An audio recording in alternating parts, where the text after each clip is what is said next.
반갑습니다. 김회덕입니다. 지난 시간에 이어서 신통일한국론 제10강자 2부 강의를 시작하도록 하겠습니다. 본 강의는 자본주의 대중문화와 사회주의 문화 마르크시즘, 하나님주의와 새로운 문화운동, 그리고 참가정운동과 순결운동이라는 주제로 말씀을 드리도록 하겠습니다. 지금까지 공산주의 활동의 진화 과정을 살펴보면 1, 2, 3세대로 나누어 볼 수가 있습니다. 제3세대 공산주의 운동은 문화 막시즘 운동입니다. 이 문화 막시즘은 성혁명, 즉 프리섹스를 통한 공산주의 실현이라고 말씀드릴 수가 있습니다. 한마디로 성해방입니다. 그 이유는 자본주의를 유지하게 하는 가장 중요한 기반이 결혼과 가정, 그리고 교회이기 때문에 사회주의 공산주의가 들어가기 위해서는 가족을 해체해야만 한다고 하는 것입니다. 인간은 양심이 있기 때문에 프리섹스를 하게 되면 양심의 가책을 받게 되는 것입니다. 그러므로 성혁명 이론을 통해 사상화해서 죄책감을 없애버리는 것입니다. 양성평등은 얼마나 좋습니까? 그러나 양성평등을 주장하던 자유주의, 페미니즘에 막스 공산주의 사상이 들어가 결국 성평등을 주장하는 단계까지 이르게 되는 것입니다. 평화로운 세상을 만들기 위해서는 가정에서부터 남녀가 평등해야 하며 프리섹스를 통해 여성들이 성의 억압에 벗어나야 한다는 억지 주장을 하고 있는 것입니다.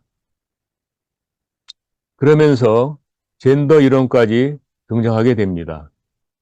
이 젠더 이론을 만들어낸 사람은 유대인이면서 레즈비언인 주디스 버틀러라는 여성입니다. 그녀는 성 정체성을 해체시키고 동성애의 사상적 기초를 만들어낸 사람인 것입니다. 우리가 흔히 말하는 생물학적 성인 남성과 여성의 평등, 즉 양성평등은 꼭 필요한 것입니다. 그런데 이 주디스 버틀러는 그런 의미의 성이 아니라 사회적 성, 심리적 성인 젠더를 주장하고 있는 것입니다.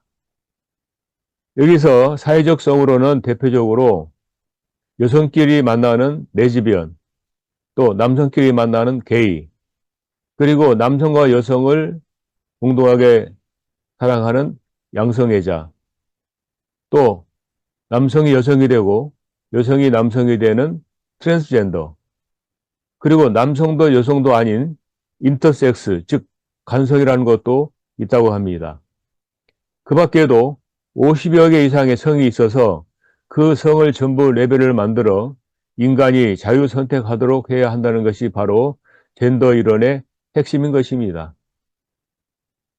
이런 걸 보게 될 때 인간이 동물화되어 가는 것이 아닌가 하는 생각을 금할 길이 없는 것입니다. 이러한 주장과 사상적 바탕이 문화로 연결되어 오늘날 성소수자 축제인 퀴어 축제가 한국에도 크게 확산되어 가고 있는 실정에 있는 것입니다. 지난 2023년 서울 을지로에서 개최된 퀴어 축제에 온 오프라인으로 5만여 명이나 참석했다는 방송 보도가 있었습니다. 제가 몇 년 전 어느 지방신문사 대표를 만나 얘기를 나눈 적이 있었는데 놀랍게도 그분은 동성애자였습니다. 한 통계 자료에 의하면 우리가 마주치는 사람 20명 중에 한 명은 성소수자라고 하는 것입니다. 동성애, 양성애가 먼 이야기가 아니라 우리 주변에 꾸준히 확산되고 있다는 점입니다. 이런 퀴어 축제를 통해 성차별금지법 제정을 꾸준히 요구해 나오고 있는 것입니다. 한국 사회가 성평등 사회로 나아가려는 움직임은 국회에서의 입법 활동을 비롯해 다양한 분야에서 활발하게 추진되어 나가고 있는 실적이 있는 것입니다. 또 포괄적 차별금지법을 법제화하여 레즈비언이나 게이, 양성애자, 트랜스젠더 등 성소수자를 보호하기 위한 법률 체계를 강화하려고 그동안 17년 동안 8차례나 계속 꾸준히 국회에서 법안을 발의했던 것입니다. 그런데 또 포괄적 차별금지법을 필사적으로 반대하는 목소리도 만만치 않습니다. 서로 강력하게 대치하고 있는 실정에 있는 것입니다. 그런데 지난 2023년 1월 의미 있는 사건이 있었습니다.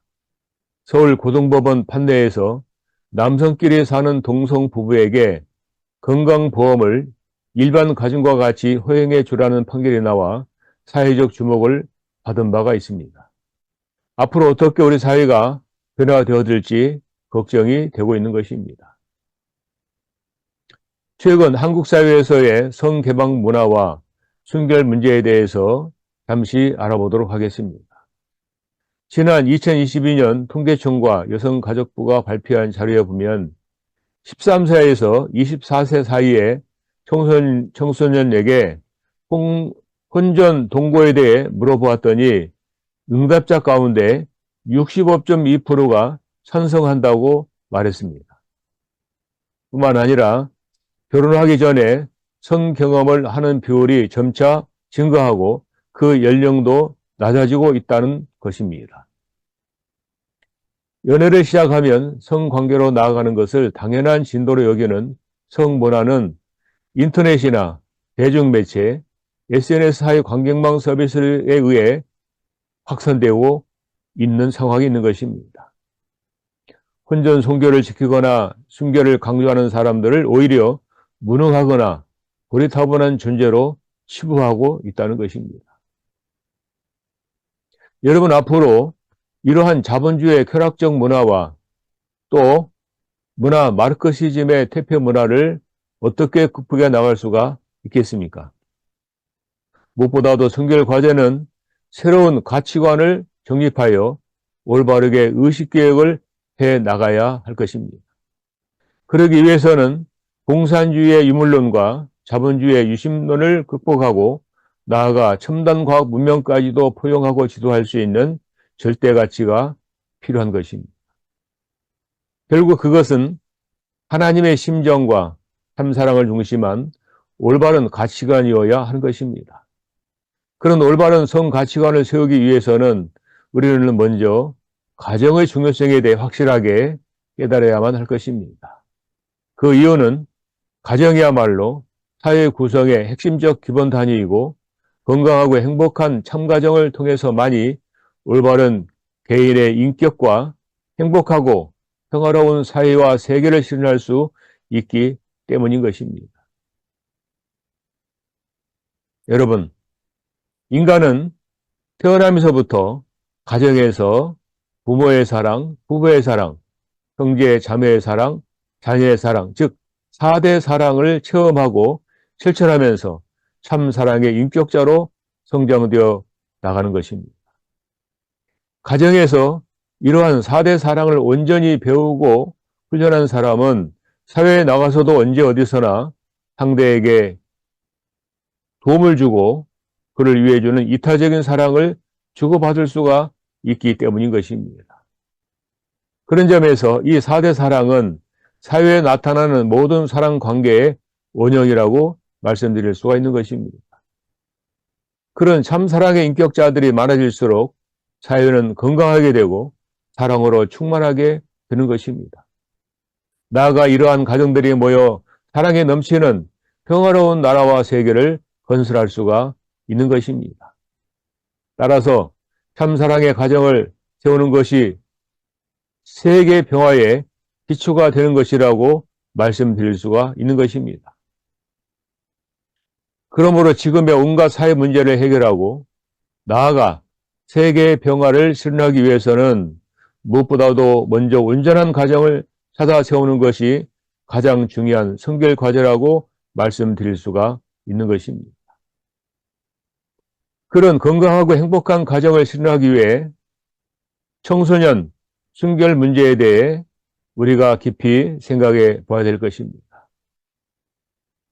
인간이 가지고 있는 성적 욕망은 사랑하는 남성과 여성을 하나로 결합시켜 더욱 친밀하고 완전한 관계를 이룰 수 있게 하는 자연스러운 천부적 본능이라고 말씀드릴 수가 있습니다.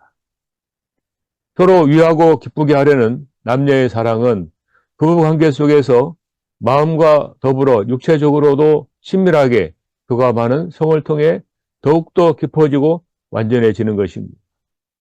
남성과 여성이 사랑을 할 때 사랑을 함께 완성해가는 부부의 유대는 상대적인 성기관의 결합을 통해 이세 탄생이라는 생명 창조에 동참하며 더욱더 끈끈해지는 것입니다.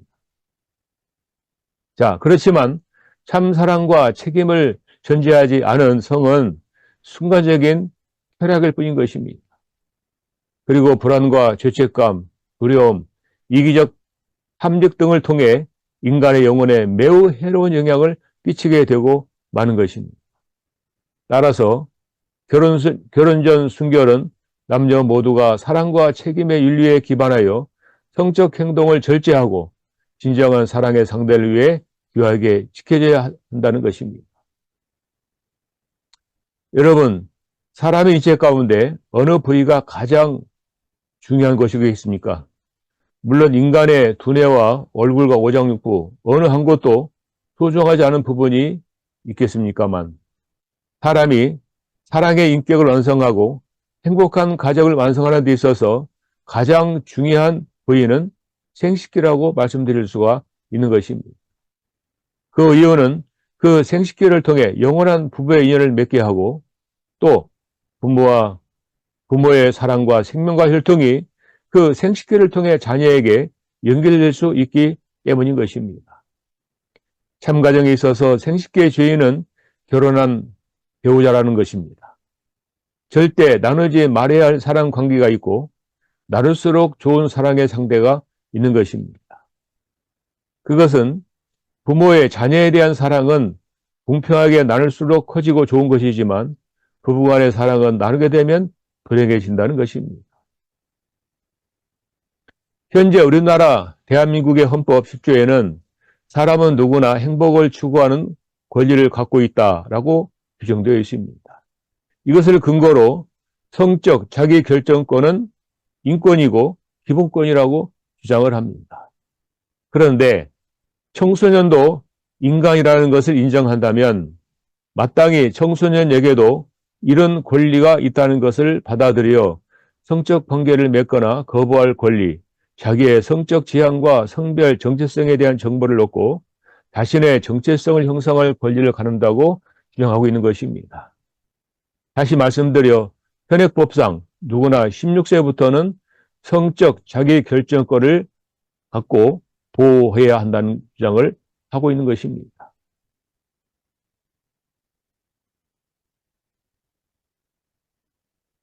그리고 1953년 형법 제정 때부터 존속해온 간통죄가 62년 만에 사라지게 되었습니다.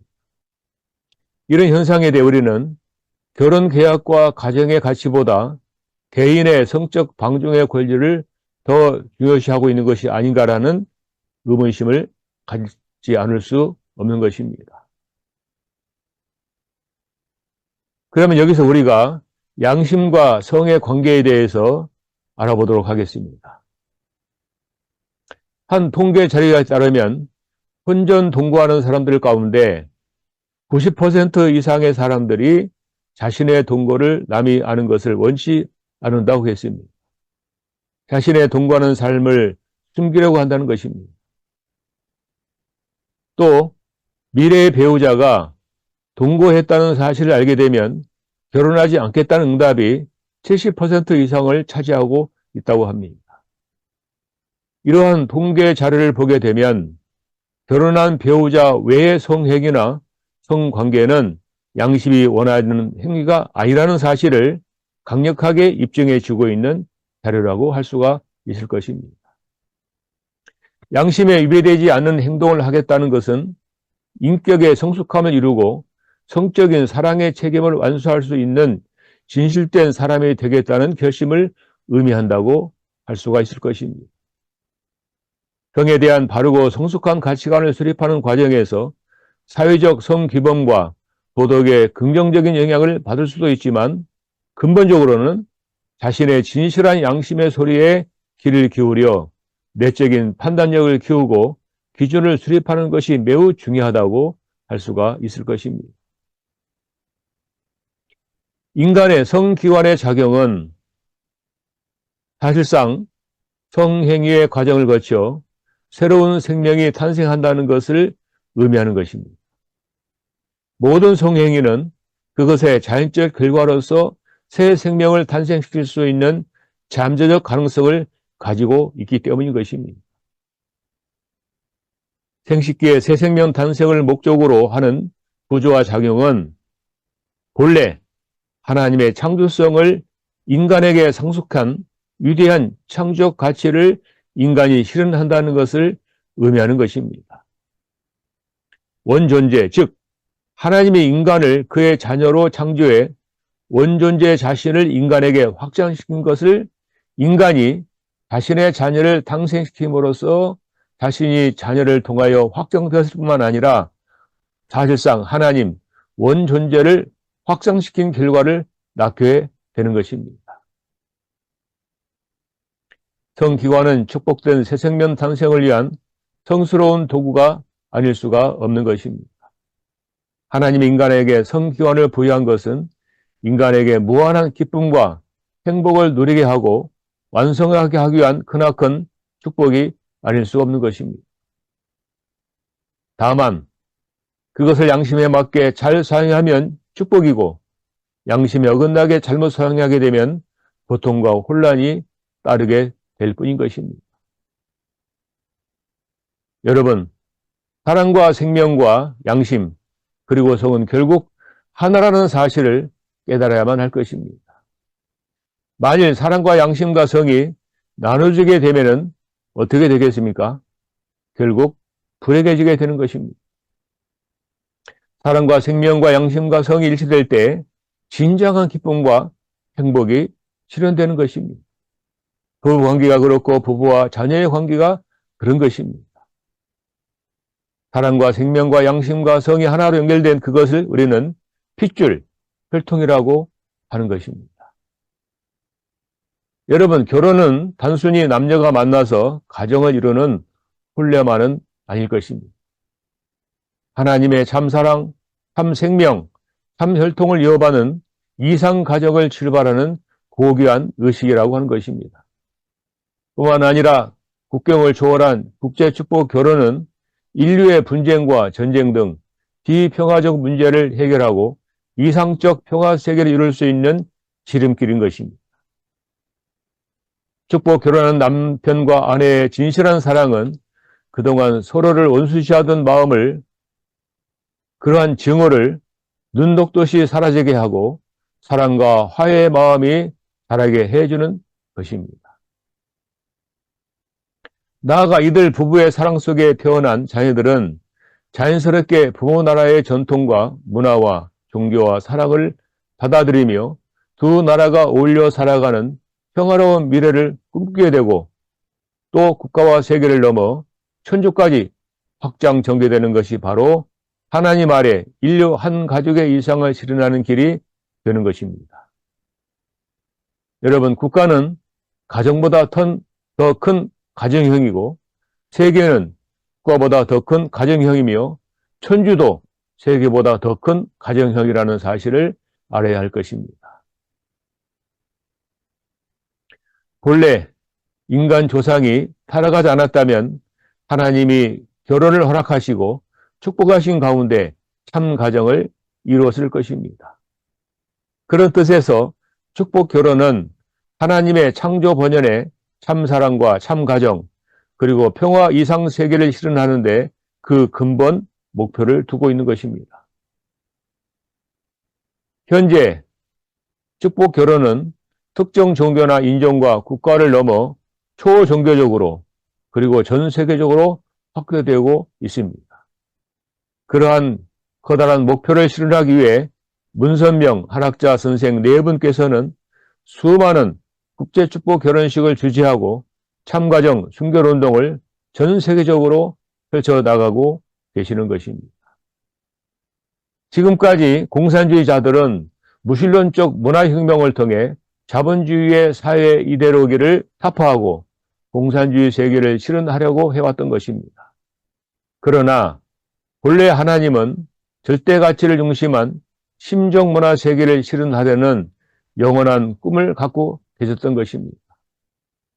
하나님의 심정은 사랑의 원천이시며 사랑하심으로써 무한히 기쁘고자 하시는 정적인 충동이라고 말씀드릴 수 있습니다. 다시 말해서 사랑하지 않고는 견딜 수 없는 정적인 충동, 이것을 심정이라고 하는 것입니다. 그런데 인간도 역시 하나님을 닮아 심정을 갖고 있습니다.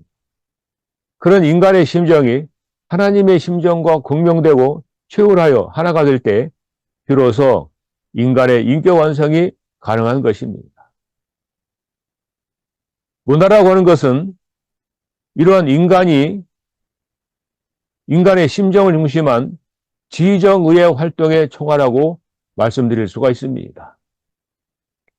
그런데 절대 사랑과 절대 진리의 근원이신 그 하나님의 지정의에 감응한 인간의 지정의가 진미선의 가치를 발휘하게 될 때 그것은 절대 가치를 중심한 참된 심정 문화가 되는 것입니다. 본연의 세계에서는 바로 이 심정적 인간, 즉 사랑의 인간이 문화활동의 주역이 되는 것입니다.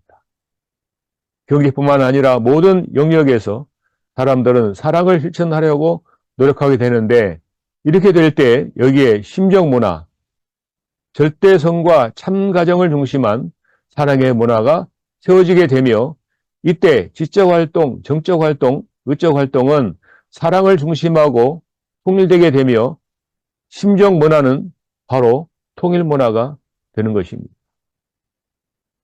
이제 결론을 내리도록 하겠습니다. 하나님의 심정을 중심하고 절대성 가치관을 실천하는 개인과 가정의 심정, 또 교종문화혁명이야말로 자본주의 사회에 타락한 대중문화와 심각한 문화 마르크시즘의 성평등 문화를 근본적으로 극복하고 신통일한국과 신통일세계에 실현하는 지름길임을 자각하고 실천해 나가야만 할 것입니다. 이상으로 신통일한국과 문화혁명이라는 주제를 가지고 말씀을 드렸습니다. 끝까지 경청해 주셔서 감사합니다.